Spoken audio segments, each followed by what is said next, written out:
Hello, beautiful friends. It's me, Bobby, coming to you again today with another lesson of the light. And today's lesson is called Walk a Mile in My Shoes.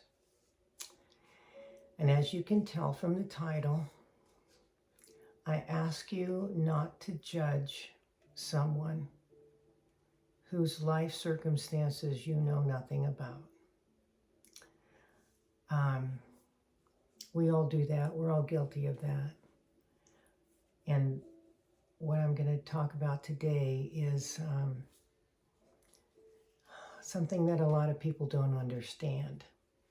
And I have been through it myself.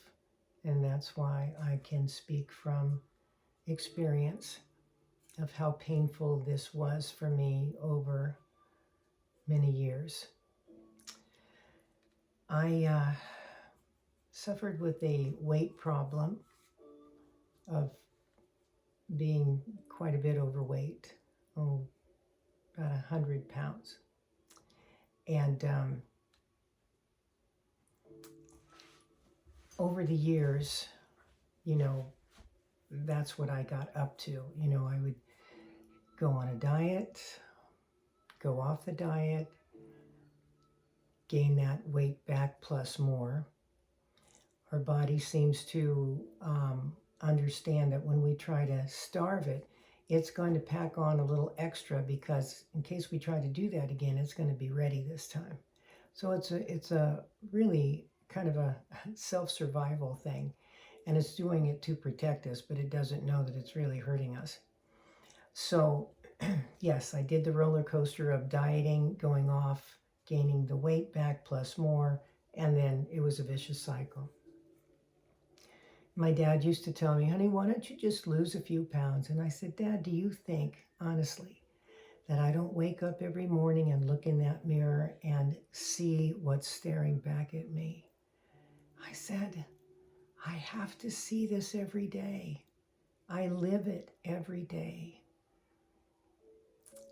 You don't understand because you haven't been here. So I remember thinking, I didn't want summer to come. I didn't want shorts and swimsuit season to ever be a part of my life.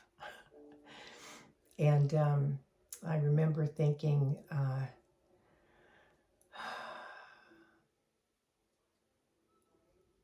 I kept myself from having fun because I, in my mind, imagined that other people were judging me and my size.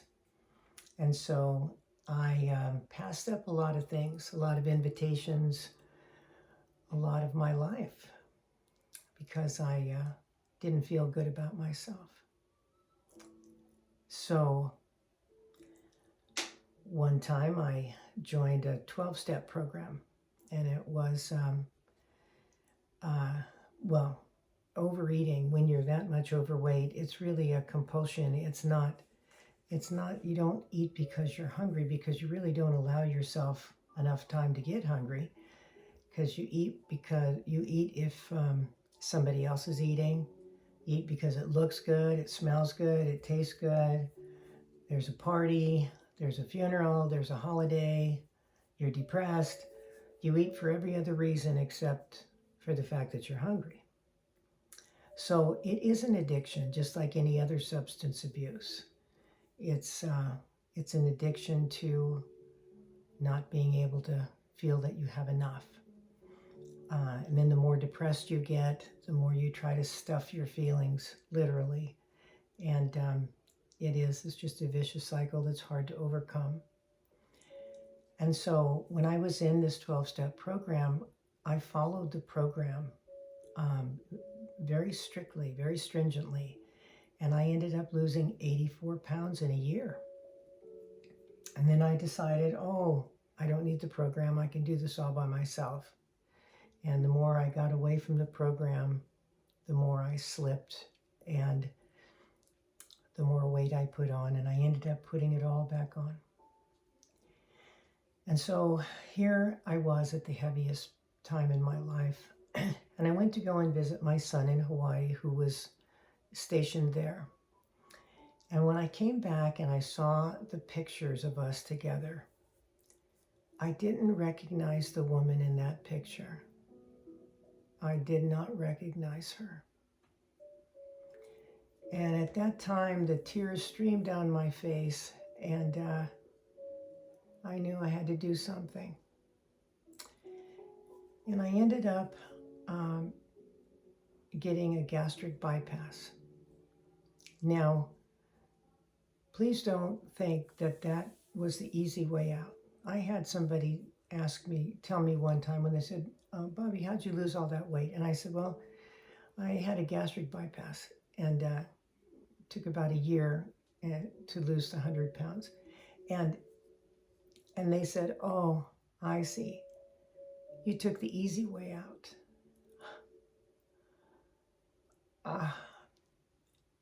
No,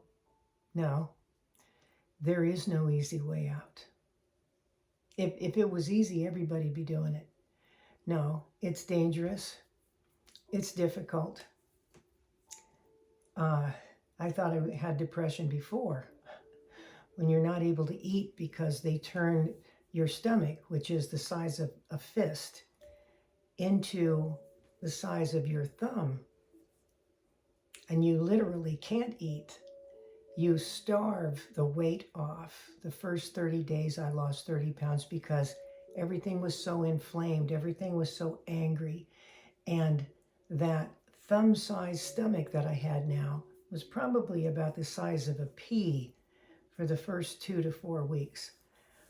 Just to let you know, here's how I had to eat. 2 tablespoons of soup every 2 hours. That's how I spent my first several days after that surgery. And I remember calling a great aunt of mine and crying and telling her how miserable I was and what a mistake I made. And, you know, I prayed for the Creator to reverse this, that maybe I woke up and it was all a dream, and I want it undone. I want it undone. Please undo it. Put me back to where I was, and I promise I'll be good and I'll do it the right way. But I couldn't do that. It was irreversible. And my aunt told me, she said, you know, Bobby, I've been through a lot of things in my life, cancer being one of them. And she said, you know, when you go through something like that and something like you're going through, she says, honey, you'll get to the other side and you'll be better for it. And so I hung up from talking to her, and here, this 90-year-old woman who'd been through so much in her life was giving me a pep talk. And this is something I did it was an elective surgery. I didn't have to do that. I did it.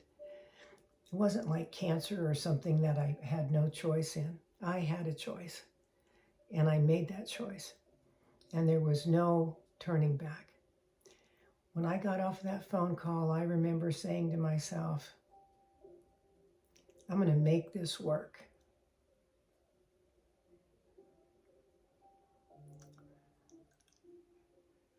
And I'm going to be an example. And so I ended up losing 100 pounds. And I started a support group where there was none for people who were thinking about having this done, who needed questions answered, which I never had. And people who had just had it done, who needed questions answered, which I never had. And bringing in doctors and experts and professionals who had the answers to those questions, which I never got. And so it turns out that, you know, in doing something like this, there were other people that needed to have a hand to hold during their process, which I wish I had had. But now I have the camaraderie of all these people, and yeah, you need that. You can't do it alone. So, but anyway, another part of the not being the easy way out, I had to have this redone after 3 years, which I thought I'd never do something like this ever, much less ever again, twice, because the surgery was botched and I wasn't getting any nutrition. I wasn't able to do anything but have soup and salad for the first 3 years. And my doctor mentioned, he says, "Oh, you look really good, Bobby. That you kept the weight off for 3 years." And I said, "Well, it's easy, doc, when you can't eat." And he said, "What?" So right away, he sent me to a gastroenterologist. The surgery was redone, and then I felt much more normal, first time in 3 years. But anyway, just realize that when you see somebody and you decide you're going to judge them because they're larger than you, please, please don't do that. If you were to wake up tomorrow morning in that body, you'd have a whole different opinion about that. People don't have issues or addictions or, problems because they want to. It's a sickness just like other addictions are. So please don't say, "Oh, look at all that food that they're putting on their plate. What's the matter with them?" I know what's the matter. And it's not something that they can do on their own, for themselves or by themselves. So please have compassion, okay? Please. You don't know. You just don't know. So for all of those who have had those thoughts or, those pointy fingers or those opinions or attitudes about somebody whose life you think you know, please think again, okay? We're all beautiful souls. We're beautiful from the inside out. Have compassion for those situations that you don't understand, all right? Thank you in advance for doing that. Put your arms around someone who needs a hug, because right now they don't love themselves. Teach them how to do that. Accept them and love them. Encourage them and be there for them. It's important. Thank you for joining me today, and we'll see you again next time. Bye-bye.